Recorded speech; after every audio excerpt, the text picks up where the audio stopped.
Hey, what is up, studs? Ryan here, or M&R Productions, and today we're going to be taking a look at a new breed of LEGO Star Wars sets. This is the Action Battle Endor Assault. Yes, that is the actual name. Action Battle is what they're going to be prefacing these sets with. It's weird, I know, but it is a fun concept, and of course we'll take a look at that later. But first, we got to get through all the general information about the set. Its set number is 75238, recommended for ages 7 and up. Has 193 pieces, 2 minifigures being a Scout Trooper and our Ewok there, Wicket. And you're going to be paying $30 for this in the United States, which of course is pricey, but hey, what else is new?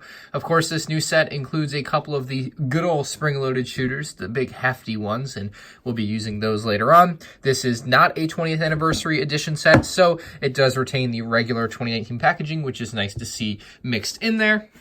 Always love these side box art shots. I think those mix in nicely. And then on the back, you're going to have just basically the set on a hardwood floor there. So it's just kind of showing an in-house look at where you could be playing with this set on the ground. It also shows off some more of the features of the set. If we bring over the instruction manual, unlike the 20th anniversary edition sets that I have been taking a look at on the channel, this one does not really have anything special in it. Nothing at the beginning about the set, and nothing even at the end of the set. It does have an advert for the 20th anniversary edition set, though, which is kind of cool, and of course also for the Action Battle Echo based defense set, which I'll be taking a look at on the channel in the next couple weeks. First off, we'll take a gander at Wicket as far as our minifigures go, and I gotta say, this might be one of their best Ewoks yet. The paint on him just looks like it has this extra bit of shine to it, and I really like what they did. His face has a nice bit of depth to it with multiple colors layered on there through printing processes, and it just looks really good for that reason. I think they've done an excellent job here. Again, the paint just looks like extra shiny, and I'm all for that. If you remove the singular piece that basically makes up Wicket, kind of separates him from being just a normal figure there. There he is, headless and more or less naked of fur. So that's the Wicket figure. As good as I think Wicket is, I think more people are going to be excited about the Scout Trooper here. LEGO has changed up this figure quite a bit since the last version of this figure came out. I believe the last major change to the Scout Trooper was in like 2013 with the Ewok Village. This one, of course, brings a brand new helmet mold, which is kind of similar to the Kashyyyk Trooper helmet mold, except this one's dual molded, and it incorporates the black visor within the actual mold of the helmet, and it looks incredible. LEGO's done a great job here. Look around all the figure there, especially the helmet. The face underneath, again, is a normal angry clone trooper face, so no surprises there. Of course, the legs and the torso print all looks excellent. No special arm printing or anything, just regular black arms. And then there is your print on the back of the figure. So it's a great figure. He does include a small blaster rifle, which you'll find right now hidden next to his speeder bike. We'll take a look at the weapons later when we get there. But yes, I love the new Scout Trooper design. This is going to be a major, major draw for this set. Very cool. Hopefully he comes in a battle pack next year or something like. I just want to see more of this because I want more of these, but I don't want to buy more of these sets. This is the rest of the set, and we are, of course, going to go in-depth on how everything works. I think it's only right to start with the good guys. The Ewok tree is what we'll bring up close first. We are going to keep around the Scout Troopers weaponry here, just so that we can have a little battle going on. We'll do that in a second, but the Ewok tree is very simple as far as the build is concerned.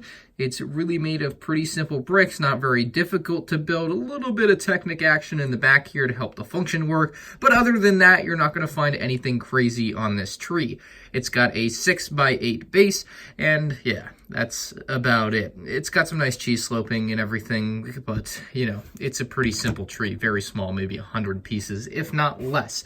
The branches on it are nice, however, you might find them to be a bit lacking. There just isn't a lot there. There is a small space up here for a Wicket to stand in. He stands right on that grill piece there, and then he has a little railing to kind of finish off the tree and make it look like, you know, I don't know, just to make it look like it's actually where he's supposed to be. So he goes up here. That's where Wicket goes. He just stands in there. And then, of course, the function of the set, the whole thing of it being an action battle set, is to knock Wicket, or if you're working the other way, we'll take a look at that in a second, out of their little tree house or off their speeder bike. Again, this is for the tree house. So basically, you're going to take the spring-loaded shooter here, which is one of the good LEGO spring-loaded shooters. Got the nice rubber tip there. It actually is a pretty nice design, as simple as it is, which allows it to just kind of lay down on the table at a very solid angle. And it's just like like, for as simple as it is, once again, it's just like surprisingly good. So basically, you're going to take that, you're going to be able to shoot Wicket out of his treehouse. So here we go with test number 1. All you have to do is pull back on the red cone on top, and you're going to aim it right at the target. Pretty straightforward. Like, it's pretty simple. Anyone can figure it out.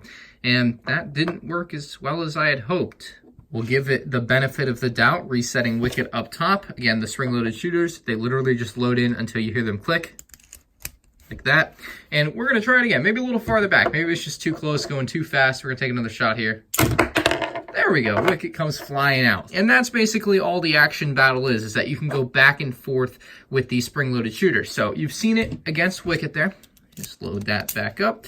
And now we're going to give Wicket his turn to take some shots at our Scout Trooper on the Scout Trooper speeder bike. First, I'll show you the speeder bike, which is loosely attached to that little base there, which is just kind of a random... Well, we'll take a look at it. But this is the weirdest Scout Trooper speeder bike I think I've seen LEGO make. It's the biggest departure from the general design that they've had from the last 20 years. And it's, yeah, I mean, it obviously was modeled just for this set to fit into this set.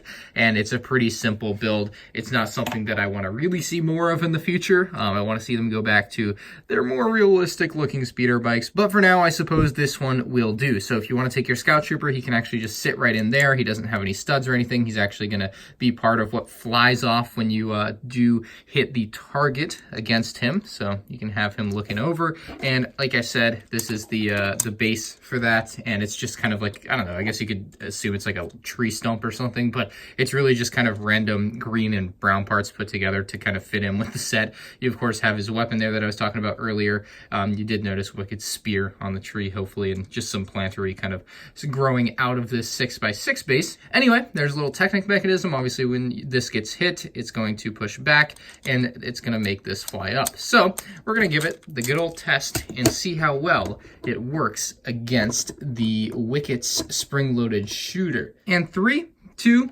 1, action. Attack. Action battle attack. All right, yeah, so you can see it works very well. The Scout Trooper comes flying out, the Scout Speeder goes flying off, and this thing is sent backwards. So give you an idea of what the mechanism looks like. It's just as simple as it gets. It's literally just hitting the target pushes this Technic piece back, and it goes like that. So it's as simple as it gets as far as the features on this set goes, and no complaints about that. I think it actually works very well, and it's quite a fun experience if you're having it with 2 people back and forth. In conclusion, this is a very fun set to play with. You can get this 2 spring-loaded shooters with a couple, maybe a friend of yours or a couple kids, and you can have them go back and forth all day trying to knock each other off of their particular stands. In Wicket's case, he's on a tree, and of course the Scout Trooper is on the Scout Speeder bike, which can all be knocked off in kind of one fell swoop together, which is pretty cool. The tree design is very simple, yet I actually think it's good enough. Same with the speeder bike. I think this kind of puts a new spin on some old LEGO Star Wars sets, and I think that's fine. I think that's fun, and I think that's something that hopefully kids kind of catch on to and enjoy, because I genuinely think this action battle concept has a chance to stick around for a while. That being said, the 193 piece count for $30 kind of sucks. I can kind of see where you're getting the added value. I don't know how expensive these are to produce, but LEGO must assume they are, at least to the consumer's eye, worth the extra $10 on to what the price of this set should be. Obviously, the added play value is there, so I kind of agree with the $30 price, but also the piece count says otherwise. The new Scout Trooper helmet mold is incredible, so just for that alone, a lot of people might be picking up this set. Let me know if you guys are going to pick up this set and what you think about it in the comments section below. My final rating for this set is going to be a 7.5 out of 10. It's a bit on the pricey side, but the playability of it is incredible. Also, let's not forget some of the designs are kind of simple, but hey, that comes with the territory. Again, this new action battle segment of LEGO Star Wars sets really has a chance to stick around. I hope to see more sets like it. There are a couple other action battle sets based off of Hoth. We'll be taking a look at those here very soon on the channel, if not already, depending on when you watch this review. Leave a like if you enjoyed the video, subscribe to the channel if you're new here, and turn on notifications. Thank you all for watching, and I'll see you in the next one. Peace out.